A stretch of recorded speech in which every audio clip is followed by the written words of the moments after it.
అనంత విశ్వ సంపదని ఆకర్షించడానికి మీ ముందుకు వస్తుంది అహం బ్రహ్మాస్మి సాధన 11 డేస్ ఎనర్జీ యాక్టివేషన్ ప్రోగ్రామ్. నమస్తే రమగారు. నమస్తే జయ. రమగారు, మనము కర్పూరిక సిరీస్ చెప్పుకుంటూ ఉన్నాం. 2 భాగాలు చెప్పుకున్నాం. 3వ భాగంలో ఉన్నాం. నరవాహన దత్తుడి 3వ భార్య కథ. నరవాహన దత్తుడు గోముఖుడు ఇద్దరు ఒక పూటకోళ్ళమ్మ పేదరాశి పెద్దమ్మ గారి ఇంటికి వెళ్ళారు. పెద్దమ్మ చెప్పింది ఏమిటి యువరాణి పూర్వజన్మలో ఒక హంసి ఒక చందన వృక్షం మీద ఉండేది. సముద్ర పాలల తాకిడికి తుఫాన్ తాకిడికి పిల్లలు చనిపోయినాయి. ఆవిడ పరమ దుఃఖంతో పరమేశ్వరుడిని నా పిల్లలు నాకు ఇచ్చేయండి. పరమేశ్వరుడు ఇవ్వలేదు. దుఃఖంతో ఉంటే భర్త వచ్చి ఆవిడ్ని మనం మళ్ళీ గుడ్లు పెడదాం ఏం పర్వాలేదు అనేసరికి మగవాళ్ళు ఇట్లా దుర్మార్గులుగా ఉంటారని సముద్ర పొరలో పడి ఆత్మహత్య చేసుకుంది. ఒక రాజకుమార్తెగా పుట్టాలని శివుణ్ణి ప్రార్థించింది.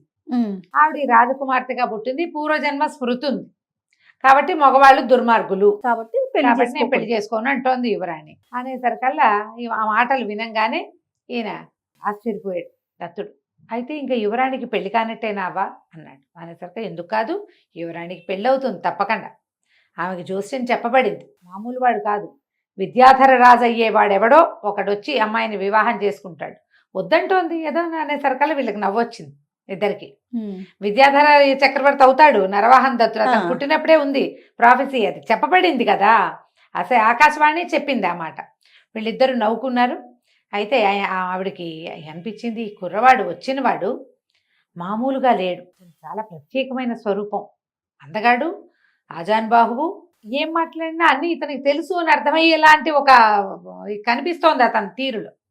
అయితే ఆవిడ ఏమందంటే, నాయన ప్రయత్నం చెయ్యి, రాజకుమార్తె నీదే కావచ్చు, విద్యాధర రాజుకి ఉండవలసిన లక్షణాలన్నీ కనిపిస్తున్నాయి నీలో, నువ్వే కావచ్చు రాజకుమార్తెకి భర్తవి అనేసరికి వీళ్ళిద్దరూ సరే అనుకున్నారు.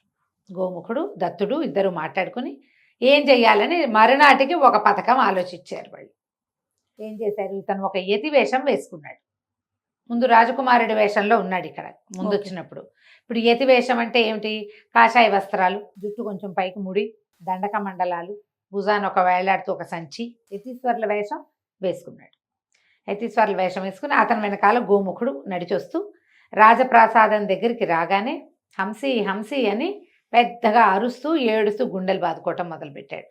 మహా దుఃఖంలో ఉన్నాడు. అది కరెక్ట్గా ఎక్కడుంది, అంతఃపురానికి దగ్గర.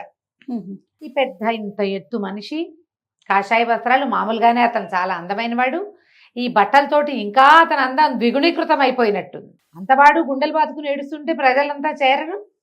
అంతఃపురంలో ఉన్న ఆడపిల్లల వాళ్ళు వీళ్ళు అందరూ వచ్చి చూడడం మొదలుపెట్టారు. ఒకళ్ళు ఇద్దరు పరిగెత్తుకుంటూ వెళ్ళి యువరానికి చెప్పారు, అక్కడ ఏదో వింత జరుగుతోంది, ఎవరో ఒక యతి హంసి హంసి అని ఏడుస్తున్నాడు, గుండెలు బాదుకుంటున్నాడు, మరి చూడటానికి మహాశోభగా ఉన్నాడు, చూద్దు కానీ రారా అని తీసుకెళ్ళాడు. యువరాణి కూడా వెళ్ళింది. వెళ్ళేసరికల్లా ఈ హంసి హంసి అని గుండెలు బాదుకుంటున్నవాడు ఠక్కిన ఆ గుండెల మీద చేతులు ఉంచుకుని అట్లాగే యువరాణి కేసు చూడడం మొదలుపెట్టాడు. ఈ పక్కన చిలక తిరిగింది, ఎవరో ఈయనెవరు, ఎందుకు ఇట్లా బాధపడుతున్నాడంటే, ఏం చెప్పాలమ్మా, ఇతని గురించి చెప్పడానికి మాటలు లేవు. ఆయన పూర్వజన్మలో తన భార్య అయిన హంసిని వెతుక్కుంటూ ఈ నగరానికి చేరాడు. ఎప్పుడో ఒక జన్మలో అయిన ఇంతకుముందు మన్మథుడు శాపవశాత్తు హంసగా జన్మించాడు. ఒక అప్సరస్సు కూడా శాపవశాత్తు మన్మథుడికి భార్యగా హంసుడికి భార్యగా హంసిగా జన్మించింది. వాళ్ళిద్దరూ చాలా కాలం హాయిగా సంతోషంగా కలిసి ఉన్నారు. ఒక చందన వృక్షం మీద కాపురం పెట్టారు. తర్వాత పిల్లలు పుట్టినాయి. గుడ్లు పెట్టి పిల్లల్ని బొదిగిన తర్వాత సముద్రంలో తుఫాన్ వచ్చింది. అలల తాకిడికి చందన వృక్షం పడిపోయి పిల్లలు సముద్రంలో కలిసిపోయారు. ఆ హంసి దుఃఖంతో పరమేశ్వరుణ్ణి ప్రార్థించి పిల్లల కోసం మరణించింది.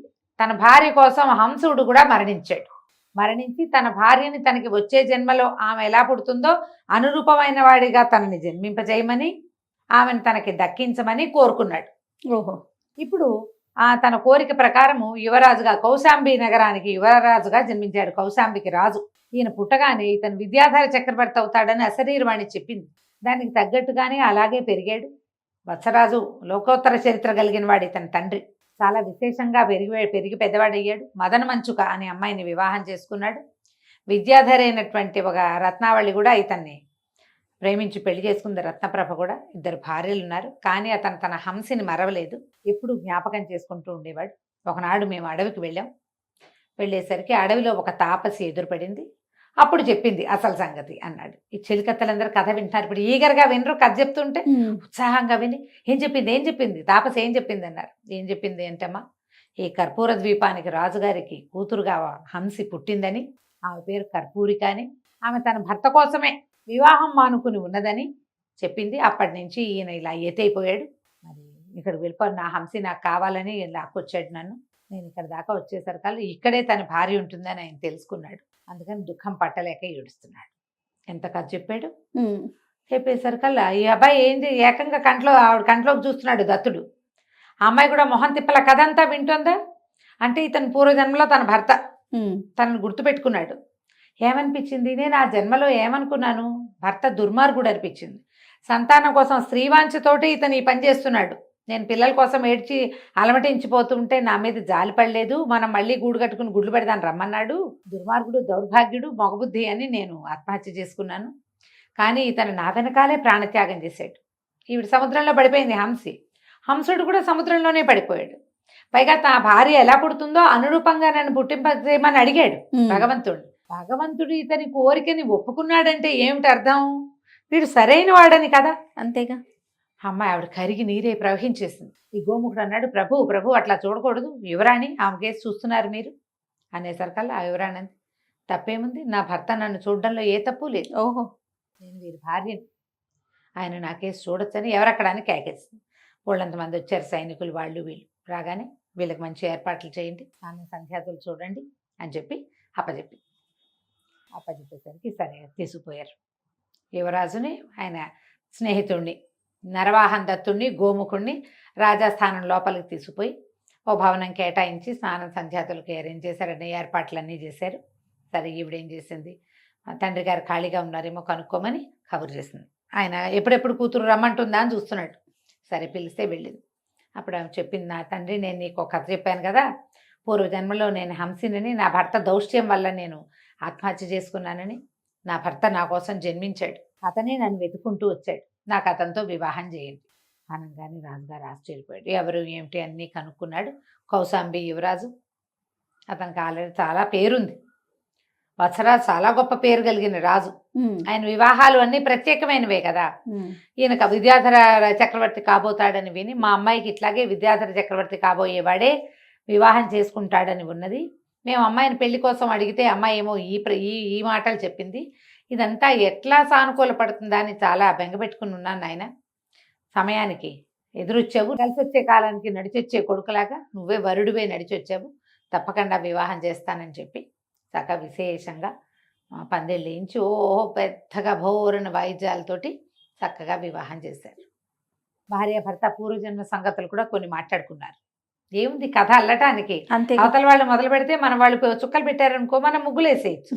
ఆవిడతో చుక్కలు పెట్టించి ఈయన ముగ్గులు కలిపి మొత్తానికి మన ఇద్దరం ఒకే జాతి వాళ్ళమని ఆమెని నమ్మించాడు. సరే వివాహం అయిపోయింది. అయిపోయాక మేము మా రాజ్యానికి వెళ్ళిపోతాం. మేము ఇంట్లో చెప్పలేదు, రాజ్యంలో మేము కబురు చేయలేదు. ఇంచుమించు మేము బయలుదేరి నెల రోజులు అయిపోయింది. నేను ఏమైనా తీసుకెళ్తానన్నాడు. అయితే ఇక్కడి నుంచి ప్రయాణం చేయటం, వీళ్ళు ఎట్లా వచ్చారు, చిన్న విమానంలో వచ్చారు. అవును, రాజ్యధరుడు చేసి ఇచ్చినటువంటి చిన్న విమానం.